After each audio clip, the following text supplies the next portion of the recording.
Bonjour tout le monde. Aujourd'hui, beaucoup de personnes courent ou se mettent à la course à pied en profitant justement des vacances. C'était d'ailleurs peut-être votre cas en janvier dernier ou bien sur le dernier été. Dans cette vidéo, nous parlerons du système cardioventilatoire et du coup de l'impact de ces activités cardio sur eux. Pour commencer, qu'est-ce que c'est qu'une activité cardio? Eh bien, ce sont toutes les activités qui vont permettre ou avoir un principal effet d'augmenter le rythme cardiaque et la ventilation. Donc les exercices de cette catégorie réunissent bien sûr toutes les activités de marche rapide jusqu'à la course, les sports incluant bien sûr des modes de déplacement comme la course, le vélo ou bien la natation, et certains exercices mobilisant les jambes ou l'ensemble du corps avec des temps plus ou moins longs d'exercice, mais des temps de récupération plutôt courts, comme par exemple certaines séances de crossfit ou bien la boxe et j'en passe. Il est vrai que nous pouvons faire ce genre d'activité de sport pour plein de raisons différentes, plus ou moins avérées. Mais en tout cas, il est sûr et certain que le sport ne pourra que améliorer votre santé, comme le prouve cette méta-étude sur l'activité physique et les risques de mortalité. Bien sûr, je vous mettrai tout ça en description. Donc cette méta-étude réunit 14 études différentes sur une durée de 5 à 35 ans, donc relativement long finalement pour une étude sur l'homme, et 200 000 participants. L'avantage de réunir justement plusieurs études avec des protocoles plus ou moins semblables, c'est le nombre important de participants, permettant ainsi de réduire les particularités individuelles qui fausseraient finalement les résultats. L'observation et les conclusions possibles justement de ces études se rapprochent plus de ce qu'on pourrait observer bien sûr à un niveau mondial. Donc les résultats de la course à pied montrent une réduction de la mortalité par AVC de 30%, des cancers de 23% et des autres types de mortalité de 27%. Et cela même si l'activité physique est pratiquée irrégulièrement et à faible intensité. Donc ici, il s'agissait dans l'étude d'une seule sortie de course à pied de 50 minutes à 10 km/h. Donc du coup, c'est une très bonne nouvelle pour les personnes souhaitant commencer doucement, car cela montre que faire peu, c'est toujours mieux que ne rien faire du tout. Et ensuite, qu'est-ce qui se passe justement dans notre corps pour pouvoir diminuer cette mortalité de quasiment un tiers? L'activité physique a pour but de faire sortir le corps de son fonctionnement quotidien. Ce qui nous intéresse ici, c'est l'adaptation qui s'ensuit après la récupération. Il faut savoir que plus l'activité physique va être régulière et intense, plus les résultats et l'adaptation de notre corps vont être importants. Le corps va se modifier pour faire en sorte que la séance qui était dure de base devienne de moins en moins difficile à réaliser. Et comme le nom l'indique, un exercice cardio-ventilatoire aura forcément un impact sur le cœur.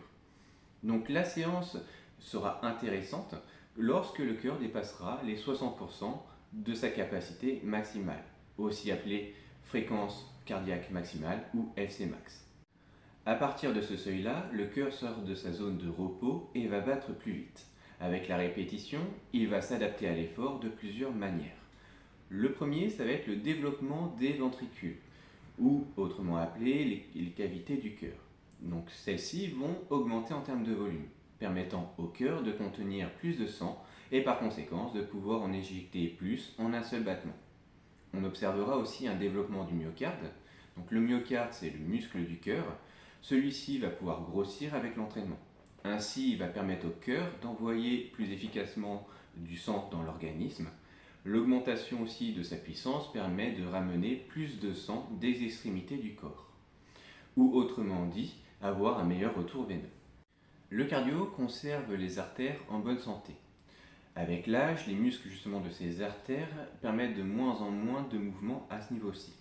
Le rôle de ces muscles-là, c'est de pouvoir se contracter pour réduire l'apport sanguin de certaines parties du corps quand justement celui-ci n'en a pas besoin, ou au contraire de dilater les vaisseaux pour apporter plus de sang, par exemple aux muscles en fonctionnement pour évacuer la chaleur, ou encore au niveau de la digestion après un repas. Ce manque de mobilité est aggravé par la sédentarité et qui est responsable aussi de l'hyper et de l'hypotension artérielle. L'activité physique entraîne une sollicitation de ces muscles et une légère hausse de la tension artérielle, causant justement leur renforcement. Pour le sang, on observera une augmentation du nombre de globules rouges, dont le rôle bien sûr est d'apporter de l'oxygène à l'ensemble des cellules de notre corps. Cette augmentation est permise par une proportion plus importante des réticulocytes, qui sont tout simplement de jeunes globules rouges, permettant au corps finalement un recyclage plus rapide des vieux globules rouges. Comme nous l'avons vu, l'activité physique va augmenter la pression artérielle et l'activité des vaisseaux sanguins. Elle permet une plus forte irrigation des territoires périphériques, comme les mains, les pieds, et des zones peu irriguées, comme par exemple la masse graisseuse, les tendons. Ce flux sanguin permettant ainsi de détecter plus rapidement les anomalies. Ainsi, le sport booste nos défenses immunitaires, notamment en augmentant la détection et l'élimination des cellules défaillantes qui auraient pu être à l'origine de cancers. Concernant le système ventilatoire, on observera un développement des muscles de l'inspiration permettant d'augmenter le volume de la cage thoracique et donc du coup forcément le volume d'air contenu dans nos poumons. Un plus grand nombre d'alvéoles pulmonaires sont aussi utilisés pendant l'activité physique et de manière plus efficace. L'air remplit les alvéoles qui vont bien sûr se dilater, réduisant la paroi, l'espace qu'il y a finalement, entre l'alvéole et le territoire sanguin au niveau du vaisseau sanguin. L'oxygène se retrouve donc en plus grande quantité dans le sang. On retrouve le même constat au niveau du développement des capillaires sanguins au niveau des muscles. Ainsi, le sport permet d'apporter une plus grande quantité et aussi plus rapidement de l'oxygène à l'ensemble de l'organisme. Alors, quelles sont les conséquences justement de ces adaptations dans notre quotidien? Le cœur fonctionnera à un régime beaucoup plus bas pour assurer les fonctions normales de l'organisme. Le cœur étant un muscle qui va se fatiguer avec le temps, son fonctionnement en mode économique lui permet de rallonger sa longévité. Son activation lors des sorties permet aussi de réduire ses dysfonctionnements. L'activité physique aura aussi une incidence sur le bilan énergétique à la fin de votre journée. L'activité physique étant justement un bon moyen d'augmenter nos dépenses caloriques, elle permet aussi de mieux gérer justement notre composition corporelle, en particularité au niveau des graisses qui vont être présentes sous notre peau, au niveau de nos organes, autour bien sûr, et au niveau de nos vaisseaux sanguins. Donc ainsi, la réduction des plaques d'athérome qui provoquent les caillots et les mouvements sanguins permettent de réduire les risques de maladies cardiovasculaires. Il faut savoir que le principal carburant de l'activité cardio, c'est le sucre. Si vous n'en avez plus, eh bien vous ne pourrez plus continuer votre séance. Une activité physique régulière stimule donc justement l'hormone qui va déstocker le sucre, dit le glucagon, permettant ainsi un meilleur équilibre justement avec l'insuline. Le corps devient plus sensible justement à l'hormone de l'insuline, ce qui a pour conséquence de réduire bien sûr les risques de diabète. Le sport cardio aura aussi un impact sur l'énergie ressentie, mais aussi exploitable. Via l'adaptation et le développement de votre réseau énergétique, vous serez capable d'utiliser plus de sucre et de graisse présents dans vos stocks.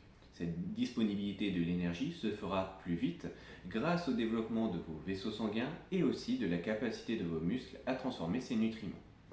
Les muscles aussi comportent leurs propres réserves énergétiques sous forme de sucre. L'adaptation au sport a pour conséquence de développer ces réserves. C'est un point très intéressant parce que ça va permettre justement à l'énergie d'être tout de suite disponible pour son fonctionnement. Ainsi, en plus de gagner en énergie, on va gagner en endurance. Et il y a encore plein d'autres détails concernant l'adaptation de notre corps à une activité cardioventilatoire, mais pour vous éviter un listing trop long, je vais m'arrêter là et revenir un petit peu sur l'étude. Donc la plupart des maladies et des morts associées, présentes justement dans l'étude, sont liées à l'encrassement du corps, et en particularité au niveau des vaisseaux sanguins. L'activité physique, telle que nous l'avons vu, permet d'éviter cet encrassement, voire même le ralentit, ce qui permet au corps de vieillir, mais certainement beaucoup moins vite et en meilleure santé. Aujourd'hui, on vit certes un petit peu plus longtemps, grâce justement à des méthodes artificielles, mais le plus important est tout de même de pouvoir profiter jusqu'à la fin. L'absence d'activité physique fait partie d'un des moyens de maltraitance de notre corps qui va dépérir avec les années. Donc voici ce qui conclut notre vidéo concernant l'adaptation de notre corps à une activité cardioventilatoire et son importance.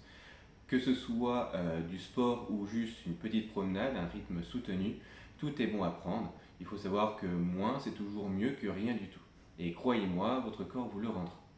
Ensuite, si vous avez des questions concernant justement cet appareil cardioventilatoire, ce que j'ai pu dire justement dans cette vidéo, ou bien concernant mes coachings, pour justement prendre l'habitude d'avoir une activité physique régulière, une bonne nutrition, n'hésitez pas à m'envoyer un email que vous retrouvez en description, ou bien tout simplement m'écrire un petit commentaire. Voilà, il ne me reste plus que vous souhaiter une bonne journée.